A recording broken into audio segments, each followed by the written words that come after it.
Episode 41 to 45। ठीक है, आदमी ने जवाब दिया। हालांकि अब वो पहले से ज्यादा उत्सुक था। चूंकि नरेन उसे बताने को तैयार नहीं था, इसलिए बार बार पूछने की कोई जरूरत नहीं थी। उस आदमी ने खुद ही शोध करने का फैसला किया। वो आदमी, जो कि अमर था, उसका मानना था कि उसके लिए सच्चाई का पता लगाना आसान था। जब चाहत भाग रही थी, उसने अपना फोन निकाला और रागिनी जी को कॉल किया। चाहत को बुलाने वाली रागिनी जी की महिला सहकर्मी सावित्री थी। सावित्री का रागिनी जी से अच्छा रिश्ता था। चाहत भी उसे जानती थी। रागिनी के सीढ़ियों से नीचे गिरने के बाद सावित्री और उनके कारखाने के ड्राइवर ने उसे हॉस्पिटल पहुंचाया था। सावित्री जी ने चाहत को अस्पताल पहुंचने पर रागिनी जी को फोन करने दिया। फिर सावित्री जी ने उसे बताया कि वे कहाँ हैं, क्योंकि वे पहले से ही सड़क पर थे। फोन उठाया गया। चाहत के कुछ भी कहने से पहले ही दूसरी तरफ से कहा गया, चाहत, क्या तुम आ गई हो? तुम्हारी माँ अभी हॉस्पिटल में है, लेकिन हमारे पास पर्याप्त पैसे नहीं हैं, इसलिए तुम्हारी माँ को अभी तक भर्ती नहीं किया गया है। वह अभी इन पेशेंट वार्ड की पहली मंजिल के गलियारे में एक पेशेंट के बिस्तर पर है। ये सुनकर चाहत को थोड़ी नाराजगी हुई। वह इसलिए नाराज नहीं थी क्योंकि हॉस्पिटल बिना पैसे के मरीज को भर्ती नहीं करता। वह समझ गई थी कि हॉस्पिटल कोई चैरिटी नहीं है। हालांकि उसे इस बात का पछतावा था कि रागिनी जी को समय पर इलाज नहीं मिला। चाहत बिना देर किए अपनी माँ के पास पहुंची। उसी समय चाहत ने एन को फोन करके ये सुनिश्चित करने के लिए कहा कि उसकी माँ का इलाज अच्छी तरह और जल्दी हो जाएगा। हाय, ये कौन है? एन के पास चाहत का फोन नंबर नहीं था। उसे उन दिनों फोन नंबर न मांगने का पछतावा हो रहा था। चाहत ने सीधे कहा, मिस एन, मैं चाहत हूँ। मुझे अभी आपकी मदद चाहिए। मेरी माँ अभी सीढ़ियों से गिर गई हैं। मैं अभी उनसे नहीं मिली हूँ और मुझे नहीं पता कि वह अभी कैसी हैं, लेकिन उन्हें भर्ती करने की जरूरत है। क्या आप प्लीज मेरी माँ के लिए वीआईपी पेशेंट वार्ड और परीक्षा की व्यवस्था कर सकती हैं? मैं बाद में बिल का भुगतान कर दूंगी। चाहत को वास्तव में हॉस्पिटल में एन की स्थिति के बारे में कोई जानकारी नहीं थी, लेकिन चूंकि वह यहाँ काम करती थी, इसलिए अगर वह मदद करती तो जल्दी होती। ये रागिनी जी के स्वास्थ्य के बारे में था। चाहत समय बर्बाद नहीं कर सकती थी। जब एन को पता चला कि कॉल करने वाला चाहत है, तो वह दिल से खुश हुई। वह शिकायत भी करना चाहती थी कि चाहत ने हाल ही में उससे संपर्क नहीं किया। हालांकि जब एन को पता चला कि चाहत की मां सीढ़ियों से गिर गई है, तो वह तुरंत मदद करने के लिए तैयार हो गई। कोई बात नहीं, तुम अभी कहाँ हो? एन ने चिंता से पूछा। मैं इन पेशेंट डिपार्टमेंट की पहली मंजिल पर पहुंचने वाली हूँ। मेरी माँ हॉलवे में है, चाहत ने जवाब दिया। बहुत बढ़िया, मैं तुरंत व्यवस्था कर दूंगी। कृपया 1 मिनट रुके। चाहत के जवाब देने से पहले ही एन ने फोन काट दिया। उसने तुरंत व्यवस्था कर दी। कुछ ही देर में चाहत इन पेशेंट डिपार्टमेंट की पहली मंजिल के गलियारे में पहुंच गई। उसने वहां रागिनी जी को पाया। रागिनी जी के बगल में उसी उम्र की एक महिला खड़ी थी। वह सावित्री जी थी। सावित्री जी के साथ एक आदमी था, जो करीब 20 साल का था। वह वही ड्राइवर था जिसने रागिनी जी को हॉस्पिटल पहुंचाया था। चाहत ने सावित्री जी से कहा, आपसे मिलकर अच्छा लगा। फिर उसने तुरंत रागिनी जी की जांच की। रागिनी जी अभी भी बेहोश थी। चाहत ने रागिनी जी के सिर को देखने के लिए अपनी ज़ैद आंखों का इस्तेमाल करने में संकोच नहीं किया। उसके सिर के पीछे सिर्फ एक लाल सूजा हुआ घाव था। चाहत को थोड़ी राहत मिली, लेकिन अब उसकी ज़ैद आंखों की शक्ति सीमित हो गई थी। रागिनी जी के सिर को देखने के लिए उसे बहुत शक्ति खर्च करनी पड़ी। उसके बाद उसका चेहरा भी पीला पड़ गया। इस प्रकार चाहत के पास रागिनी जी को ठीक करने में मदद करने के लिए पर्याप्त शक्ति नहीं थी।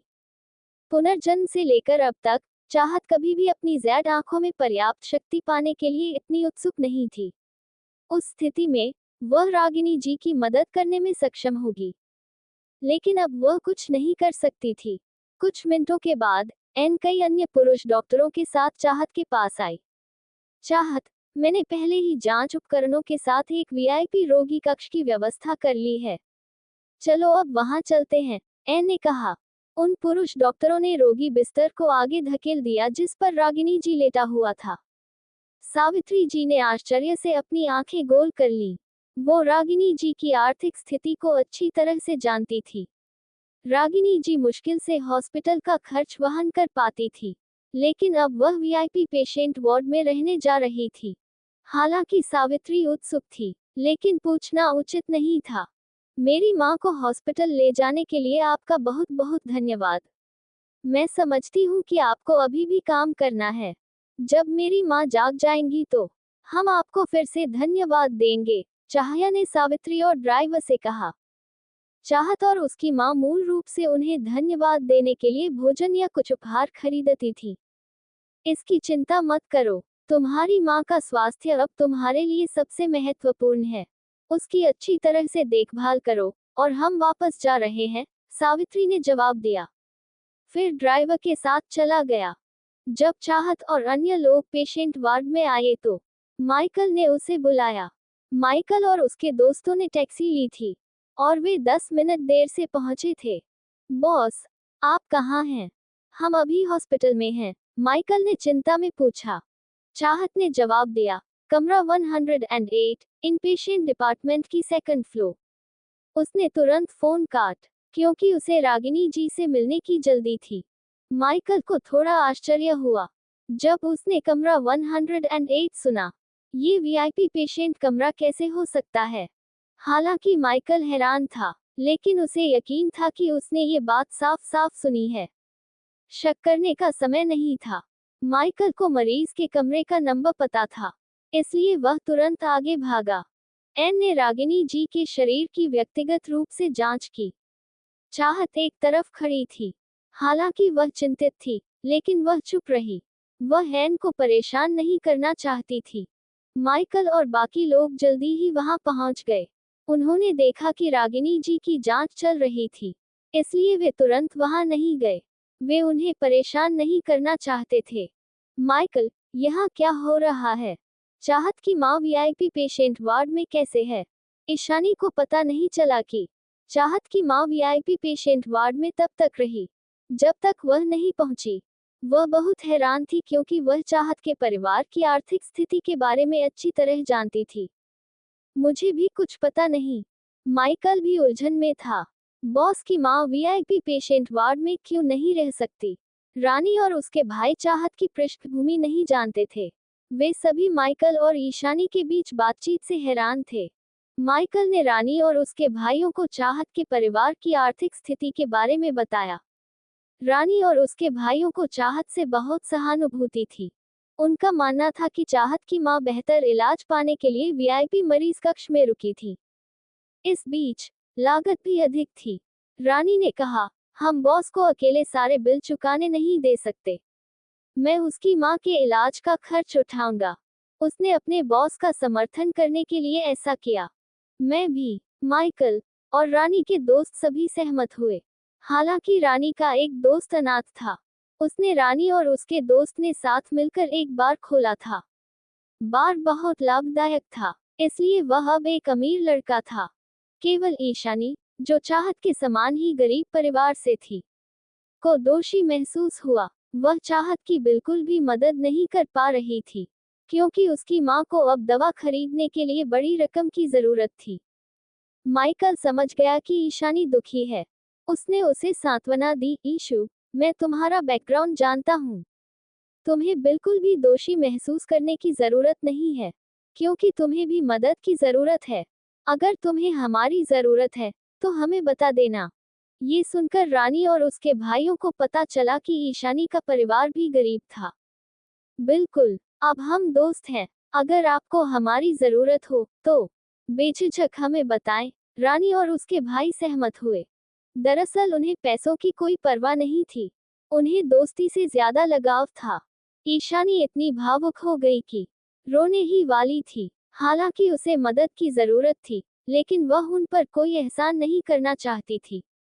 करीब आधे घंटे बाद परिणाम सामने आ गया। चाहत, तुम्हें चिंता करने की जरूरत नहीं है। तुम्हारी माँ ठीक है। उसे सिर्फ सिर के पिछले हिस्से में चोट लगी है। सिर्फ सूजन वाली चोट है। इसके अलावा तुम्हारी माँ सीढ़ियों से गिर गई सिर्फ इसलिए क्योंकि उसे पोषण की कमी थी। वह कमजोर है और उसे अच्छे आराम की जरूरत है। एन को राहत मिली कि रागिनी जी ठीक है। ये सुनकर बहुत खुशी हुई। मेरी माँ कब तक जाग सकती है। चाहत को भी राहत मिली, लेकिन उसे दुख हुआ कि उसकी माँ को पोषण की कमी है। वह अब और इंतजार नहीं करना चाहती थी। एक बार जब रागिनी जी जाग जाएगी तो वह रागिनी जी को अपने बारे में कुछ बताएगी। अब से वह चाहती थी कि रागिनी जी एक अच्छी जिंदगी जिए। एन ने कहा, उसे अब पोषण समाधान की आवश्यकता है और संभवतः 1 या 2 घंटे के भीतर वह होश में आ जाएगी। फिर उसने एक नर्स से फार्मेसी से कुछ पोषण समाधान लाने को कहा। चाहत ने माइकल और बाकी लोगों को पहले ही देख लिया था, लेकिन वह रागिनी जी के बारे में बहुत चिंतित थी, इसलिए वह उनसे मिलने नहीं गई। अब रागिनी जी ठीक थी। चाहत को अब राहत मिली और वह उनसे मिलने के लिए बाहर गई। बॉस, आपकी माँ कैसी हैं? जब चाहत बाहर आई तो माइकल और अन्य लोगों ने पूछा। कोई गंभीर बात नहीं है, उसे बस सिर में चोट लगी है और उसे पोषण की कमी है, चाहत ने हल्के से कहा, लेकिन वह दिल से दुखी थी। सभी को बहुत राहत मिली, लेकिन कुपोषण से पीड़ित रागिनी जी के प्रति सहानुभूति भी थी। अब देर हो चुकी है, आप सभी को स्कूल वापस जाना होगा। दोपहर में हमारी क्लासें हैं, चाहत ने कहा। कोई बड़ी बात नहीं, हमें क्लासों की परवाह नहीं है, हम यही तुम्हारे साथ रहेंगे, रानी ने कहा। वे अभी चाहत को अकेला नहीं छोड़ सकते थे। बिल्कुल, हमें कक्षाओं से कोई परेशानी नहीं है, रानी के दोनों दोस्तों ने सहमति जताई। वे कक्षाएं छोड़ने के आदी थे। बॉस, मैं आज दोपहर छुट्टी मांग सकता हूँ। माइकल भी यही रहना चाहता था। हालांकि वह एक अच्छा स्टूडेंट होने के नाते शायद ही कभी छुट्टी मांगता था, लेकिन आज का दिन अलग था, इसलिए वह चाहत को अकेला नहीं छोड़ सकता था। चाहत, मैं भी छुट्टी मांग सकती हूँ। कोई भी छुट्टी नहीं मांग रहा था। बेशक ईशानी जाने को तैयार नहीं थी। इसके अलावा वह अब भी चाहत के बारे में चिंतित थी। बॉस, कृपया हमें दूर न धकेलें, हमें आज दोपहर आपके साथ रहना होगा, रानी ने दृढ़ता से कहा, क्योंकि हो सकता है कि चाहत मना कर दे। चाहत को बहुत अच्छा लगा। ईशानी को छोड़कर वह बाकी लोगों से थोड़े समय के लिए ही मिली थी, लेकिन वे सभी उसकी परवाह करते थे। बहुत बढ़िया। चाहत जानती थी कि वे नहीं जाएंगे, इसलिए वह अंत में सहमत हो गई। बॉस, हम पहले कुछ खाना खरीदने जा रहे हैं, आप अपनी माँ के साथ रह सकते हैं, हावरान ने कहा। फिर उसने रानी के दोस्तों को बाहर जाने के लिए खींच लिया। वे पहले ही एक समझौते पर आ चुके थे। माइकल और ईशानी को स्पष्ट रूप से पता था कि रानी और उसके भाई भोजन के अलावा किसी और चीज से भी निपटने जा रहे थे। वे रागिनी जी का बिल चुकाने जा रहे थे। हालांकि उन्हें बताया गया कि बिल का भुगतान पहले ही किया जा चुका है। क्या हुआ था? बिल का भुगतान किसने किया? रानी ने पूछा। डॉक्टर एन ने सारा खर्चा चुकाया, कर्मचारी ने कहा। डॉक्टर एन, पुरुष या महिला डॉक्टर? रानी ने पूछा। वह गपशप करने लगा। एक महिला डॉक्टर, कर्मचारी ने जवाब दिया। क्या वो बॉस की दोस्त या रिश्तेदार है? रानी ने अनुमान लगाया, लेकिन चूंकि बिल पहले ही चुकाया जा चुका था, इसलिए वे केवल खाना खरीदने जा सकते थे। एन के जाने से पहले उसने सब कुछ अच्छी तरह से व्यवस्थित कर दिया था और चाहत से कहा था कि यदि कोई जरूरत हो तो उसे बुला ले। जब एन चला गया तो माइकल और चाहत ने प्रिंसिपल को एक एक करके छुट्टी मांगने के लिए बुलाया। प्रोसिफा को अब तक नहीं पता था कि चाहत ने रानी और उसके दोस्तों को जीत लिया है। वह हैरान थी, लेकिन राहत भी महसूस कर रही थी। माफ करें, प्रोफेसर, मेरी माँ अभी हॉस्पिटल में है। मुझे अपनी माँ की देखभाल के लिए छुट्टी मांगनी है और ईशानी भी मेरे साथ है। कृपया हमें रहने दें, चाहत ने कहा। ठीक है, प्रिंसिपल मना नहीं कर सकी, क्योंकि उनकी स्टूडेंट की माँ का एक्सीडेंट हो गया था। आधे घंटे बाद रानी और उसके भाइयों के वापस आने से पहले रागिनी जी चाहत का नाम पुकारते हुए जाग उठी। उसकी आवाज चिंता और बेचैनी से भरी हुई थी। माँ, मैं यहाँ हूँ। चाहत तुरंत दौड़कर आई और रागिनी जी का हाथ पकड़ लिया। चाहत, क्या ये वाकई तुम हो? चाहत को देखकर रागिनी जी थोड़ा हैरान हुई। उसने चिंता से पूछा, तुम कैसी हो? क्या तुम्हें चोट लगी है? रागिनी जी ने कहा, और चाहत की चोटों की जांच करना चाहती थी। चाहत ने उसे रोकने के लिए रागिनी जी का हाथ दबाया। अगर रागिनी जी हिलती, तो वह सुई खींच लेती। माँ, मैं बिल्कुल ठीक हूँ। चाहत को नहीं पता था कि रागिनी जी उससे ऐसा क्यों पूछ रहा है, लेकिन उसने तुरंत अपनी माँ को दिलासा दिया। सच में, मुझे काव्या से तस्वीरें मिली हैं। मैंने तुम्हें किसी से टकराते हुए देखा। मैं डर गई थी। गुमान अभी भी डरी हुई थी। उसका शरीर हल्के से कांप रहा था। ये जानकर चाहत का चेहरा बदल गया। क्या काव्या ने रानी के साथ अपनी लड़ाई की तस्वीरें रागिनी जी को भेजी थी? रागिनी जी उसी वजह से सीढ़ियों से नीचे गिर गई थी। बहुत अच्छा, काव्या ने उसे एक बार फिर परेशान कर दिया। माइकल और ईशानी भी नाखुश थे। काव्या वास्तव में रागिनी जी को ये बताना चाहती थी कि चाहत अन्य सहपाठियों के साथ लड़ाई में है, इस प्रकार रागिनी जी चाहत की आलोचना करेगी। उसे नहीं पता था कि रागिनी जी गिर जाएगी। लेकिन दुर्घटना पहले ही हो चुकी थी, और चाहत कभी भी काव्या को इससे बचने नहीं देगी। हालांकि चाहत गुस्से में थी, फिर भी उसने रागिनी जी को शांति के साथ समझाया, माँ, किसी ने मुझे नहीं पीटा है। मैं बस अपने दोस्तों के साथ मौज मस्ती कर रही थी। तुम्हें पता है कि काव्या मुझे कभी पसंद नहीं करती। वह हमेशा मुझसे चिढ़ती रहती है। मैंने माफी मांगने से इनकार कर दिया, इसलिए उसने जानबूझकर वो तस्वीरें खींच ली। वह बस चाहती है कि तुम मुझे दोषी ठहराओ, लेकिन मैं हमेशा की तरह ठीक हूँ। चाहत ने कहा, फिर रागिनी जी को जांच करने देने के लिए अपनी आस्तीन ऊपर कर ली। हालांकि सर्दी थी, लेकिन तापमान कम नहीं था। चाहत ने ज्यादा कपड़े नहीं पहने थे। उसने आसानी से अपनी आस्तीन ऊपर कर ली, और बिना किसी घाव के उसकी खूबसूरत बाहें हवा में थीं। हाँ, हम बस मजा कर रहे थे। हमने कोई लड़ाई नहीं की। हाँ, हाँ, माइकल और ईशानी तुरंत आगे आई, और चाहत को उसकी माँ को समझाने में मदद की। रागिनी जी को तब पता चला कि कमरे में और भी लोग थे। वे दोनों एक ही स्कूल यूनिफॉर्म में थे। रागिनी जी को पता था कि वे चाहत के सहपाठी होंगे। रागिनी जी ने चाहत की बात पर विश्वास करना चुना। बाद में, चाहत और उसके सहपाठियों ने उसे पूरी तरह से आश्वस्त कर दिया कि उनके बीच कोई झगड़ा नहीं हुआ था। ये बहुत बढ़िया है। ये बहुत बढ़िया है, रागिनी जी ने कहा। फिर, रागिनी जी ने कमरे में चारों ओर देखा, और वह आश्चर्यचकित हो गई। उसे तुरंत एहसास हो गया कि यह कोई साधारण पेशेंट का कमरा नहीं है। ये तो कोई आलीशान कमरा होगा। लेकिन, वह ऐसा कमरा नहीं खरीद सकती थी। चाहत, अब मैं ठीक हूँ। चलो, जैसे ही दवा खत्म होगी, हॉस्पिटल से निकल जाएंगे। रागिनी जी ने कहा। चाहत रागिनी जी को अच्छी तरह जानती थी। उसने अपनी माँ को दिलासा दिया, माँ, आपके सिर में चोट लगी है, और आपको पोषण की बहुत कमी है। आपको अच्छे से आराम करने की जरूरत है। पैसे की चिंता मत करो, मैं तुम्हें बाद में समझा दूंगी।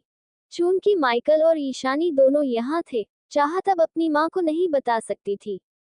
लेकिन, रागिनी जी चाहत की बात नहीं सुनती थी। उसे पैसों की चिंता कैसे नहीं होती? वह अपनी आर्थिक स्थिति के बारे में किसी और से बेहतर जानती थी। तुम्हें मेरी बात माननी होगी, और तुम डॉक्टर की अनुमति के बिना हॉस्पिटल से बाहर नहीं जा सकती। तुम्हें पता नहीं है कि जब तुम बेहोशी की हालत में थी तो मैं कितनी चिंतित थी। अगर तुम्हारे साथ कुछ बुरा हो जाता तो मुझे क्या करना चाहिए? चाहत ने अपना अचूक हथियार इस्तेमाल किया, यहाँ तक कि माइकल और ईशानी भी भावुक हो गए। रागिनी जी को अचानक समझ नहीं आया कि क्या कहे। उसने समझौता करते हुए कहा, ठीक है, मैं आपकी बात मानूंगी। हालांकि, रागिनी जी अभी भी पैसों को लेकर असहज थी।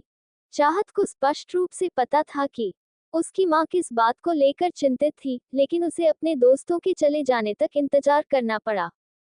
थोड़ी देर बाद, रानी और उसके भाई महंगे स्वास्थ्य देखभाल उत्पादों के कई पैकेट लेकर वापस आ गए। उन स्वास्थ्य देखभाल उत्पादों की कीमत कम से कम हजारों रुपए थी। रागिनी जी और चाहत हैरान रह गए। तुमने इतने सारे क्यों खरीदे? बॉस, आपकी माँ के स्वास्थ्य से ज्यादा महत्वपूर्ण कुछ नहीं है। कृपया उन सभी को स्वीकार करें। रानी ने कहा। चाहत भावुक हो गई। वह उनकी दयालुता को समझ गई। वे अमीर बच्चे थे जिनके पास कभी पैसे की कमी नहीं थी। इसलिए चाहत ने अंत में स्वीकार किया। बहुत बढ़िया, चलो पहले खाना खाते हैं। चाहत। हालांकि रागिनी जी को ये स्वीकार्य नहीं था, क्योंकि वे उत्पाद बहुत महंगे थे। चाहत ने दिलासा देते हुए कहा, माँ, ये ठीक है। वे मेरे अच्छे दोस्त हैं। वे दयालुता के कारण ऐसा करते हैं। हम इसे अस्वीकार नहीं कर सकते। बिल्कुल, कृपया हमारे उपहार स्वीकार करें। हम सभी आशा करते हैं कि आप जल्द ही ठीक हो जाएंगे, रानी और उसके भाइयों ने तुरंत कहा। उन्हें डर था कि रागिनी जी मना कर देगा। अब रागिनी जी भी उन्हें चोट नहीं पहुंचाना चाहती थी। हालांकि रानी और अन्य लोगों को ये नहीं पता था कि रागिनी जी कब जागेगी। फिर भी उन्होंने उसके लिए पौष्टिक भोजन तैयार किया था। भोजन के बाद एन स्वास्थ्य देखभाल उत्पादों का एक और गुच्छा लेकर आई। डॉक्टर एन, आपसे मिलकर खुशी हुई। एन को बहुत सारे स्वास्थ्य देखभाल उत्पादों के साथ आते देखकर रागिनी जी बहुत आभारी महसूस किया। चाहत की माँ, कृपया अच्छे से आराम करें। अगर आपको कोई जरूरत हो तो मुझे बताएं। चाहत और मैं दोस्त हैं। आपका स्वास्थ्य सबसे महत्वपूर्ण है, एन ने विनम्रता से कहा। डॉक्टर एन, मैं ये भी नहीं जानती कि आपको कैसे धन्यवाद दूं। रागिनी जी अब और अधिक आभारी महसूस कर रही थी। यह कुछ भी नहीं है, एन ने कहा। एन अभी भी ड्यूटी पर थी, इसलिए वह थोड़ी देर बाद चली गई। दोपहर में सभी लोग रागिनी जी की संगति में कमरे में ही रुके। वे बीच बीच में चुटकुले सुनाते। रागिनी जी अक्सर मुस्कुराती रहती। चाहत ने किसी को नहीं बताया कि रागिनी जी हॉस्पिटल में है, लता जी को भी नहीं। वह उन्हें परेशान नहीं करना चाहती थी। अल्पविराम। चाहत आज दोपहर को क्लास में उपस्थित नहीं हुई, जो ताशा के लिए चाहत का मजाक उड़ाने का बहाना बन गया। मुझे लगता है कि चाहत शायद रानी और उसके दोस्तों के साथ खेल रही है। वह आज दोपहर को स्कूल भी नहीं आई। मैं सहमत हूँ। रानी और उसके भाई अच्छे लड़के नहीं हैं, एक ने कहा। तभी दूसरे ने तुरंत कहा, इससे पता चल जाएगा कि आज दोपहर क्या हुआ है। हालांकि चाहत कमजोर नहीं है, फिर भी मेरा मानना है कि रानी ने जानबूझकर गेम हारा, क्योंकि वह चाहत को पसंद करता है। चाहत के एक प्रशंसक ने जवाब दिया, चाहत, रानी और उसके भाइयों के सामने ये सब कहने की कोशिश करो। हारे हुए लोगों, उनकी पीठ पीछे कभी बुराई मत करो। बिल्कुल, वह इसलिए नहीं आई क्योंकि वह किसी काम में व्यस्त थी। प्रिंसिपल ने इस बारे में कुछ नहीं कहा। आपको उसकी आलोचना क्यों करनी है? अपने बारे में बहुत ज्यादा मत सोचो। तुम सिर्फ इसलिए राजकुमारी नहीं हो क्योंकि तुम अमीर परिवार से हो। बिल्कुल, किसी को यह भूलना चाहिए कि रानी उसे बर्दाश्त नहीं करेगी। आप। ताशा की घोषणा की गई, लेकिन उसे ये स्वीकार करना पड़ा कि वह रानी को परेशान नहीं करना चाहती थी। या फिर वह केवल उनकी पीठ पीछे ही उनकी बुराई क्यों कर सकती थी? वह ये नहीं भूली कि रानी ने उससे आज दोपहर क्या कहा था। दरअसल ज्यादातर सहपाठी ताशा और उसकी फ्रेंड्स से नफरत करते थे। वे जानते थे कि इन लड़कियों को गपशप करना पसंद है और वे बुरा व्यवहार करती हैं, लेकिन वे कुछ भी कहने की हिम्मत नहीं कर पाते थे क्योंकि उन लड़कियों की बैकग्राउंड बहुत अच्छी थी। हालांकि चूंकि वे अब चाहत की प्रशंसा करते थे, इसलिए वे ये बर्दाश्त नहीं कर सकते थे कि ताशा और उसके दोस्त सार्वजनिक रूप से चाहत की बुराई करें। उन्हें कुछ करना था। जब एन की ड्यूटी खत्म हो गई, तो वह फिर से रागिनी जी से मिलने आई। डॉक्टर एन, मैं हॉस्पिटल कब छोड़ सकती हूँ? रागिनी जी पूछा। एन ने रागिनी जी से वैसा ही कहा जैसा चाहत ने उससे कहा था। तुम्हारे सिर पर चोट लगी है। ये सुनिश्चित करने में 1 या 2 दिन लगते हैं कि तुम पूरी तरह ठीक हो। चोट का दोबारा लगना भयानक हो सकता है। ये सुनकर रागिनी जी थोड़ा डर गई। अगर बात बिगड़ गई तो और पैसे खर्च हो सकते हैं। इसलिए रागिनी जी ने अपना मुंह बंद कर लिया। लेकिन उसके दिल में अभी भी पैसों की चिंता थी। चाहत की माँ, कृपया चिंता न करें और आराम करें। इससे आपको ठीक होने में मदद मिलेगी और ज्यादा खर्च भी नहीं आएगा। अगर आप अच्छी तरह से आराम नहीं कर पाती हैं, तो आपकी सेहत पर असर पड़ेगा। एन रागिनी जी की भावनाओं को जानती थी और उसने उन्हें सांत्वना देने के साथ साथ उसे धमकाने के लिए भी इस्तेमाल लिया। रागिनी जी सचमुच डर गई थी। उसने जल्दी ठीक होने और कम पैसे खर्च करने के लिए आराम करने की कोशिश की। रात्रि भोजन के बाद माइकल और अन्य लोग चले गए। जाने से पहले उन्होंने चाहत से पूछा कि क्या उन्हें काव्या को सबक सिखाना चाहिए। चाहत ने कहा कि नहीं, वह खुद ही यह काम करना चाहती है। इस प्रकार हाओ रान और उसके भाई चुप रहे। अब मरीज के कमरे में केवल चाहत और रागिनी जी ही थे। माँ, वास्तव में मुझे इस सप्ताहांत के बाद आपको एक रहस्य बताना था, लेकिन चूंकि आपका एक्सीडेंट हो गया है, इसलिए मुझे लगता है कि आपको अभी बताना बेहतर होगा। चाहत ने अचानक एक गंभीर चेहरा बना लिया, जिससे रागिनी जी घबरा गई। चाहत ने कहा, मैंने कई दिन पहले एक व्यक्ति को बचाया था। उसने मुझे इनाम के तौर पर एक पन्ना दिया था। मैंने उसे दूसरे दिन बेच दिया। अप्रत्याशित रूप से पन्ना की कीमत 10 लाख रुपये हो गई। उसने ऐसा व्यवहार किया जैसे यह उसके लिए बहुत बड़ा आश्चर्य था। क्या 10 लाख रुपये? ये सुनकर रागिनी जी दंग रह गई। उसे अपने कानों पर यकीन नहीं हुआ। हाँ, 10 लाख। इसलिए आपको लागत के बारे में चिंता करने की जरूरत नहीं है। हमारे पास पर्याप्त पैसा है, चाहत ने कहा। मैंने इन दिनों घरों को देखने की योजना बनाई थी और घर खरीदने के बाद आपको बताने की, लेकिन दुर्घटना हो गई। खैर, मैंने पैसे का एक हिस्सा व्यापार करने के लिए इस्तेमाल करने की भी योजना बनाई थी।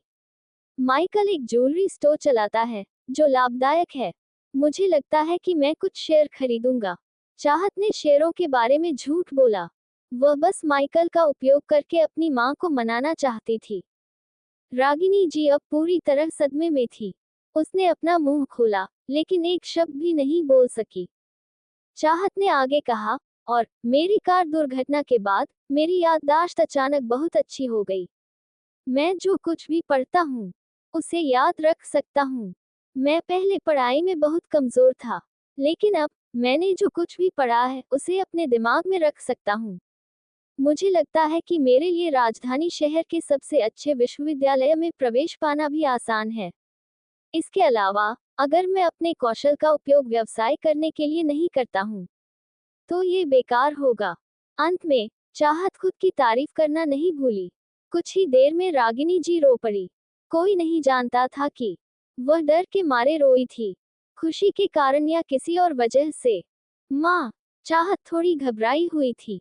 वह जानती थी कि रागिनी जी के लिए सच्चाई को स्वीकार करना मुश्किल था, लेकिन वह उसे जल्द या बाद में ये खबर बताने वाली थी।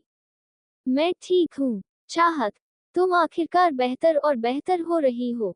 माँ तुम्हारे लिए सच में खुश है। खुशी के अलावा, रागिनी जी के मन में मिश्रित भावनाएं भी थी, खासकर उदासी।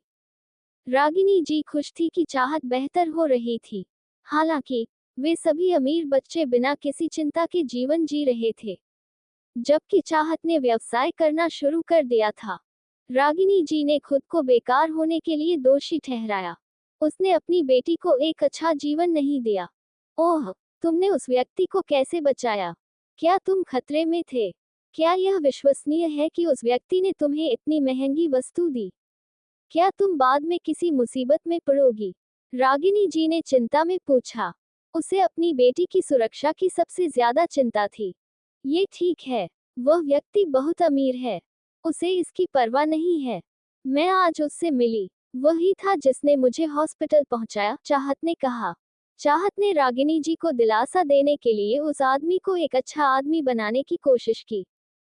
हालांकि वह आदमी ठंडा था, लेकिन वह बुरा आदमी नहीं लग रहा था। उसके बाद रागिनी जी को अंततः राहत मिली। माँ, मेरी दूसरी चाची हमेशा हमारी मदद करती हैं। मैं उनके परिवार के लिए भी एक घर खरीदने की योजना बना रही हूँ। मैं उनकी मदद करना चाहती हूँ, चाहत ने कहा। ये सुनकर रागिनी जी को फिर से रोने का मन हुआ। वह चाहत की दयालुता से बहुत प्रभावित हुई। बहुत बढ़िया, चाहत। माँ को आपके आभारी होने पर बहुत गर्व है। रागिनी जी लता के परिवार को भी धन्यवाद देना चाहती थी। वह उनकी मदद को कभी नहीं भूलेगी। लेकिन माँ, मैं चाहती हूँ कि तुम अभी कुछ जान लो। मैं लता के परिवार में सिर्फ अपनी दूसरी चाची के परिवार को ही अपना रिश्तेदार मानूंगी। जहाँ तक मेरे सबसे बड़े और तीसरे चाचा का सवाल है, तुम और मैं दोनों जानते हैं कि वे हमारे साथ कैसा व्यवहार करते हैं। इसलिए भले ही मैं भविष्य में अमीर बन जाऊं, लेकिन अगर उन्हें मेरी मदद की जरूरत होगी तो मैं उनकी मदद नहीं करूंगी। दादी के लिए, हालांकि मैं उनसे नफरत करती हूँ, लेकिन तुम आखिरकार उनकी बेटी हो। उनका समर्थन करना हमारी जिम्मेदारी है। लेकिन मैं तय करूंगी कि हमें उन्हें कितनी आर्थिक मदद करनी चाहिए। अगर दादी लालची हैं, तो मैं उन्हें भी बर्दाश्त नहीं करूंगी। चाहत ने गंभीरता से कहा। वह हार नहीं मानेगी। दरअसल, इतने सालों में रागिनी जी को कपूर परिवार के बाकी लोगों से पहले से ही ठेस पहुंच चुकी थी। इसलिए वह चाहत की बात से सहमत हो गई। बहुत बढ़िया, माँ आपसे सहमत हैं।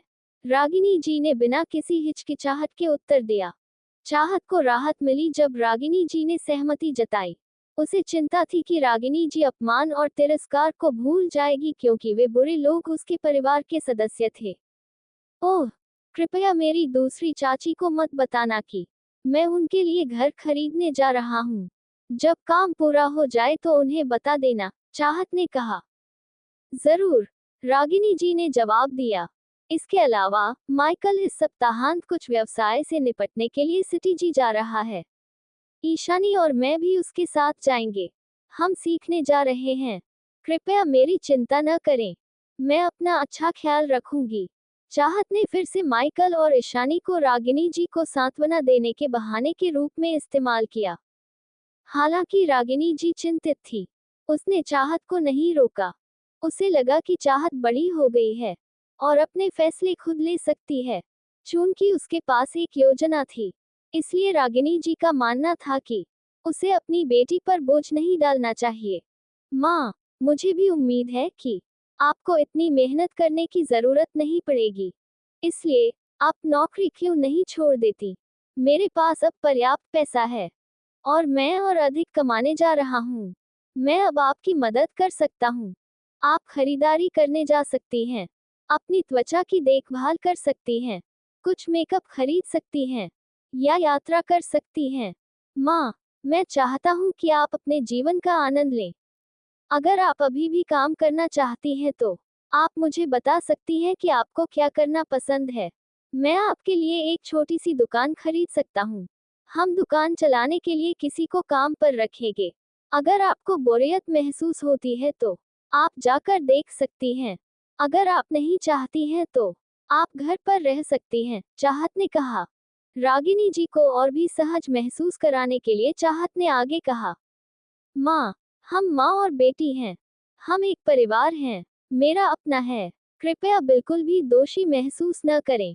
जब तक आप खुश रहेंगी, मैं भी खुश रहूंगी। रागिनी जी को शुरू में दोषी महसूस हुआ। उसने खुद को दोषी ठहराया कि उसने चाहत को एक अच्छा जीवन नहीं दिया, और यहाँ तक कि चाहत को आर्थिक रूप से सहायता भी नहीं दी। लेकिन अंत में चाहत ने जो कहा, उससे उसका सारा मानसिक बोझ उतर गया। रागिनी जी की सबसे बड़ी इच्छा थी कि चाहत खुश रहे। चूंकि चाहत चाहती थी कि वह खुश रहे, इसलिए रागिनी जी ने अपनी बेटी की बात मान ली। रागिनी जी वास्तव में कुछ नहीं करना चाहती थी, लेकिन चूंकि उनका जीवन बेहतर हो गया था, इसलिए वह अपनी जीवनशैली बदल सकती थी। बहुत बढ़िया, मैं अपनी नौकरी छोड़ दूंगी और अब से मैं आप पर निर्भर रहूंगी, रागिनी जी ने मजाक में कहा। जरूर, अब से हम एक बेहतर और बेहतर जीवन जिएंगे। चाहत को आखिरकार राहत मिली।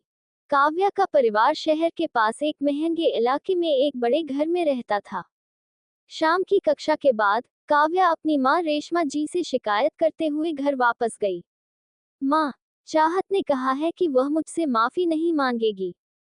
रेशमा जी लगभग 45 वर्ष की थी, लेकिन उन्होंने अपनी त्वचा की अच्छी देखभाल की थी और वे काफी युवा दिखती थी।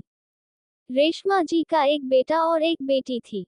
उनके बेटे का नाम राजीव था और वह 20 साल का था। वह कैपिटल मेडिकल यूनिवर्सिटी में मेडिसिन में द्वितीय वर्ष का छात्र था। उनकी बेटी का नाम काव्या था। क्या वह इतनी बोल्ड कैसे हो सकती है? क्या वह हमसे डरती नहीं है? रेशमा जी हैरान थी। वह अब बहुत बोल्ड हो गई है। उसने आज हमारे स्कूल में रानी से लड़ाई भी की, काव्या ने कहा। हालांकि उसने यह नहीं बताया कि चाहत अब रानी की बॉस है। वह नहीं चाहती थी कि कपूर परिवार के बाकी लोग ये सोचे कि चाहत अब बेहतर हो गई है। क्या? ये सुनकर रेशमा जी हैरान रह गई। चाहत अब बहुत अलग थी। रेशमा जी को पता था कि रानी कौन है। रानी एक शक्तिशाली परिवार से थी। उसने काव्या से लड़के के साथ अच्छे संबंध बनाने के लिए भी कहा था। ये भविष्य में किसी दिन मददगार हो सकता है। रेशमा जी को ये भी पता था कि रानी का स्वभाव बहुत खराब है। उसके साथ तालमेल बिठाना आसान नहीं था। सदमे के बाद रेशमा जी हंसा। मुझे लगता है कि यह अच्छा है। रानी के साथ उसका रिश्ता खराब है। वह बर्बाद हो गई है। रेशमा जी को विश्वास नहीं था कि चाहत रानी को हरा सकती है। उसने मान लिया कि चाहत हार गई है। लेकिन काव्या ने अपनी माँ को लगभग बता ही दिया था कि चाहत अब रानी की बॉस है, लेकिन उसने खुद को रोक लिया। लेकिन चाहत मुझसे माफी नहीं मांगेगी। मैं उससे नफरत करती हूँ। क्या हुआ? चाहत के साथ क्या हुआ? इससे पहले कि रेशमा जी कुछ कह पाती, एक बूढ़ी औरत की आवाज सुनाई दी। तभी एक 60 वर्षीय महिला गलियारे से बाहर निकली। यह महिला चाहत की दादी थी। चाहत की दादी ने एक अच्छा जीवन जिया था, इसलिए वह अब भी हमेशा की तरह ऊर्जावान थी। वह एक जिद्दी बूढ़ी महिला थी, लेकिन रेशमा जी के खिलाफ खड़े होने की हिम्मत नहीं जुटा पाई। हालांकि रेशमा जी दबंग थी, लेकिन जब तक वह नियंत्रण में थी, वह अपनी सास की उपेक्षा करती थी। कुल मिलाकर रेशमा जी और उसकी सास एक दूसरे के साथ अच्छी तरह से रहते थे। चाहत की दादी कल अपने रिश्तेदारों से मिलने गई थी, इसलिए उन्हें इस बात का कोई पता नहीं था कि चाहत और काव्या के बीच क्या हुआ था। दादी, चाहत ने कल कैंटीन में मुझे प्लेट से मारा। उसने मुझे थप्पड़ भी मारा और माफी भी नहीं मांगी। मैं बहुत नाराज हूँ। काव्या ने अपनी दादी को देखते ही शिकायत की। क्या? चाहत ने तुम्हें प्लेट से मारने की हिम्मत की और थप्पड़ मारा? वह बहुत कमीनी है। बुढ़िया गुस्से में थी। दरअसल बूढ़ी महिला की नजर में चाहत कपूर परिवार के लिए अपमान थी, क्योंकि उसका कोई पिता नहीं था। चाहत अपनी दादी से भी नफरत करती थी, क्योंकि जब वह छोटी बच्ची थी, तब से उसकी दादी उसे कमीनी कहती थी। बिल्कुल, दादी, क्या आप उन्हें पुराने घर से बाहर निकाल सकती हैं? काव्या ने विनती की। वह क्रूर दिख रही थी। ठीक है। बुढ़िया ऐसा करने में थोड़ी हिचकिचा रही थी। वह चाहत और रागिनी जी को बहुत नापसंद करती थी, लेकिन उसने कभी उन्हें बाहर निकालने के बारे में नहीं सोचा। आखिर रागिनी जी उसकी बेटी थी। उसे उससे सहानुभूति महसूस हुई। सबसे महत्वपूर्ण बात यह है कि उसके पति के मरने से पहले उसने उसे चेतावनी दी थी कि वह रागिनी जी और चाहत को पुराने घर से बाहर न निकाले, नहीं तो वह उसके पास आएगा, भले ही उसे मरने के बाद भूत बनना पड़े। निंग की दादी अंधविश्वास में विश्वास करती थी, इसलिए उनके मन में कभी भी रागिनी जी और चाहत को बाहर निकालने का विचार नहीं आया। ये देखकर कि उसकी दादी ऐसा करने को तैयार नहीं थी, काव्या को पता था कि यह काम नहीं कर सकता। फिर उसने अपना मन बदल लिया। दादी, क्या आप चाहत से कह सकती हैं कि वह मुझसे माफी मांगे? जब तक मैं संतुष्ट हूँ, मैं उसे माफ कर सकती हूँ।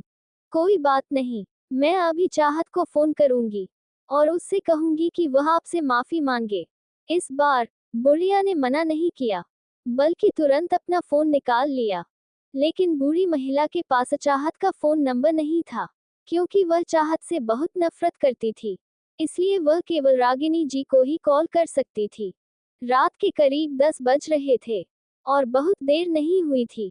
चाहत और रागिनी जी अभी तक सोए नहीं थे। वे टीवी देख रहे थे। तभी रागिनी जी का फोन बजा। यह उसकी माँ का फोन था। इससे पहले कि वह कुछ बोल पाती, उसकी माँ गुस्से में चिल्लाई, रागिनी, कैसी बेटी है तेरी? उसकी हिम्मत कैसे हुई कि उसने काव्या को थाली से मारा और उसे थप्पड़ भी मारा? कमीनी तो कमीनी ही होती है। उसे बिल्कुल भी शिष्टाचार नहीं है। चाहत से कहो कि वह काव्या से माफी मांगे, जब तक कि काव्या संतुष्ट न हो जाए। ये एक अनूठा आदेश था।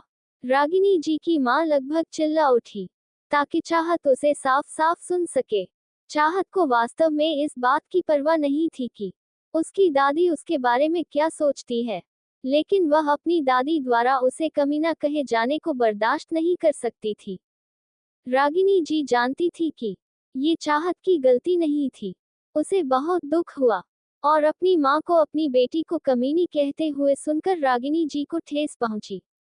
हालांकि रागिनी जी कमजोर थी, लेकिन उसे अपनी बेटी की परवाह थी। वह अपनी बेटी को कमीनी कहलाने की इजाजत नहीं देती थी।